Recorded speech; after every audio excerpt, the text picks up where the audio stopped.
Apparently, I took too long getting this woman her quesadilla burger, so in protest she pooped on the table.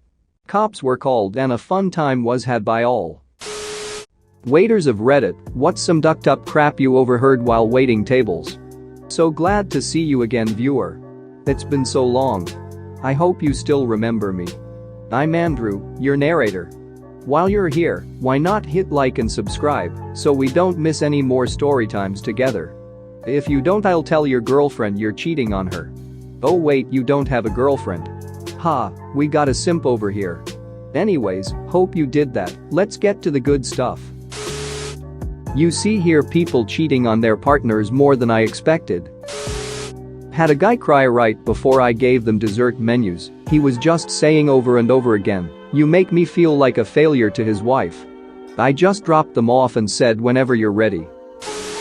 Often would have groups of women who shame each other into sharing dishes they clearly intended to eat themselves. Oh, you won't eat all that, right? It's so much food. It's extremely uncomfortable.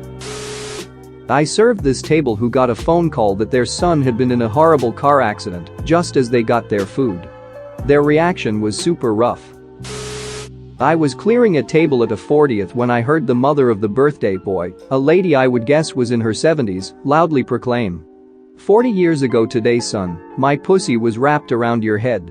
I couldn't help but burst out laughing. The son looked mortified. Sometimes when I go out to eat, I like to pretend like I was just saying something awful as the server comes up to the table. Things that make you wonder the context. And that was the last time I took a shower with my dad. Ever since then they have really increases the security at the daycare place. After that I had to use a catheter for weeks. I worked in a resort, so I've heard a number of failed marriage proposals. I've commented about them before. The worst was the guy who got "I've told you ex, I'm never going to marry you." He stormed off and she finished the desert the ring came on. He eventually came back though. Felt bad for him, but she clearly wasn't leading him on. I'm fairly certain I witnessed the beginnings of a divorce.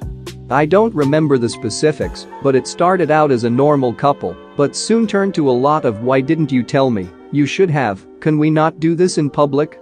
and things of the sort. The husband left before the meal was over and the wife was crying. Giving the check to her was one of the most awkward things I've ever done. A mother and daughter. The mother was telling the daughter how she had a new family and there wasn't room for her, so she had to go live with her dad. Edit for more info. The daughter was around 12 or so. When I was taking the order, the mom was bragging about how awesome her new family was. When I came back to check up, I heard, "So I don't have time for you anymore, and you have to go with dad." Lots of tears ensued. Only reason I didn't spit in her food was because she already had her food. I was praying she ordered dessert. I heard of some large-scale drug dealers talking about how many of their mules died trying to get balloons of coke out of their ass. They shared laughs showing pictures of the odds. Later saw that one of them was an informant and the whole building was surrounded by D and the FBI. They drug him out in cuffs and gunpoint and ripped apart the cars. Gotta love Steak and Shake at 1 a.m. Edit. Mostly D, but I did see several FBI coats. I have more crazy stories if anyone wants one about a server pulling a gun on a customer, let me know lol, they just don't involve hearing what the customers were saying.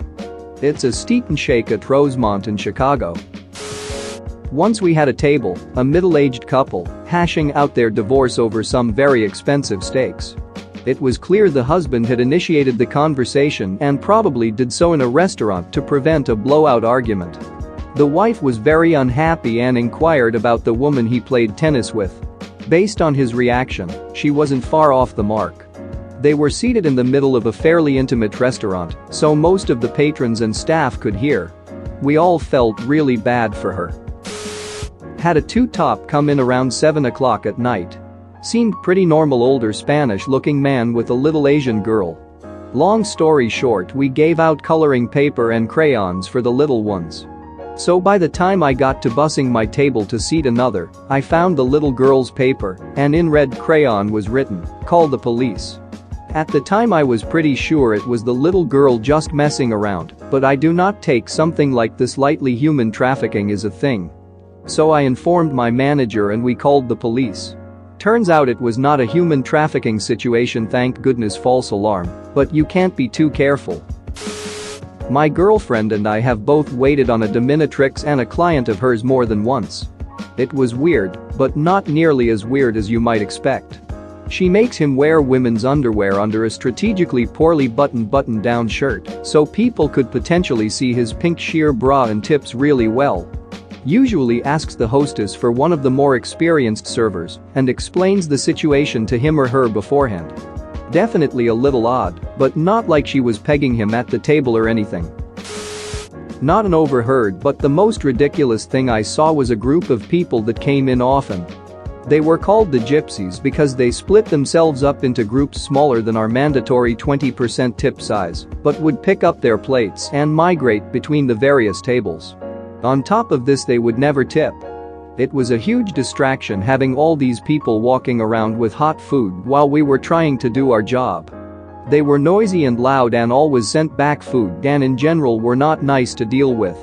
Eventually the manager put his foot down and said they would have the 20% charge even if they split up tables.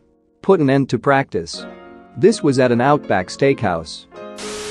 When I was a waiter, I waited on this table of 3 college girls. Judging by their conversation, one had just lost her virginity the night before. The best part was, though, that she would only talk about how tiny the guy's dick was. She kept asking for reassurance from her friends that not all guys were that small. I felt the urge to go up and offer to show her the right way to do it. After my shift ended, they were still there, so I went for it. Not only did she say yes, but both of her friends did too. We hopped in my car and took a short drive back to my apartment. I didn't have any condoms, but it wasn't a big deal because this was back in 1998 when The Undertaker threw mankind off H5LL in a cell and plummeted 16 feet through an announcer's table. A few years back, I sat 2 women at a table. Walked away to grab their waters and a couple of menus, and when I came back I overheard one of them say, "I just can't deal with him right now. I really can't." After I placed their order I would walk by to check up on them, but that was when it got worse. Things were getting worse between him and I, but now I can't break up with him because he has cancer. I couldn't believe those words came out of this Elaine nutcase. After I serviced another table I walked by to check in on them. He's been going to his oncologist, but the silver lining is that it doesn't look good, which means I might not have to break up with him after all. I had a guy, white man, looked mid-50s aged, come in on a busy day with his wife. They were very pleasant and tipped nicely. He came back the very next day with her. As they were leaving after service, I said to them, "It was nice seeing you two yesterday. Have a great day." He stopped and told her to wait outside while he went to use the restroom. Then he comes back to me and tips me $100 in cash and told me next time I serve him to never say that to him again, just a simple "have a great day." I was like, okay. Apparently the second time he dined in he was actually with his wife and the woman the previous day was someone else. I guess I didn't pay too much attention to detail. Then he comes back again the next day with a really young black girl. And I just realized he was dating escorts. He left me a very generous tip to keep my mouth shut. Edit. I didn't clarify earlier, but I was a tea server in a hotel. One day I was grabbing the iPad for OpenTables from the main restaurant, and I saw him there, with a different black woman. He had a bouquet of roses displayed on their table. American-born Hispanic waiter. Racism. Once a couple had just got sat when the woman turned to the man and said, "Let's ask him if he can take a picture of us," and pointed to me while I was walking through making sure my section was clean. He replies he probably doesn't speak English. I finish wiping a table and then walk over and, in the Ducking King's English, say, "Hi, my name is Verbanablu and I will be your server. I can start you off with one of our signature cocktails, and if you would like I would be more than happy to take your picture for you." He did not look happy in the picture. Another time it wasn't my section, but I was passing through, and this older lady turned to her duck stick and said, "It's cold in here, ask him if he can turn the heat up," to which he replied, "He probably doesn't speak English." Sigh. So I go get 2 glasses of water and walk over to them, placed the glasses on the table slowly while looking at them with a dumb innocent smile, and then before I depart, I stood up straight and in the king's ducking English said, "Hello, my name is Verbanablu, and although I will not be your server tonight, I have brought some water for you, and I will request that the management adjust the temperature as well." As I was walking away I heard him say, "What? How was I supposed to know?" He didn't say anything. Duck me, am I supposed to wear a shirt that says, "I assure you I speak English while serving"?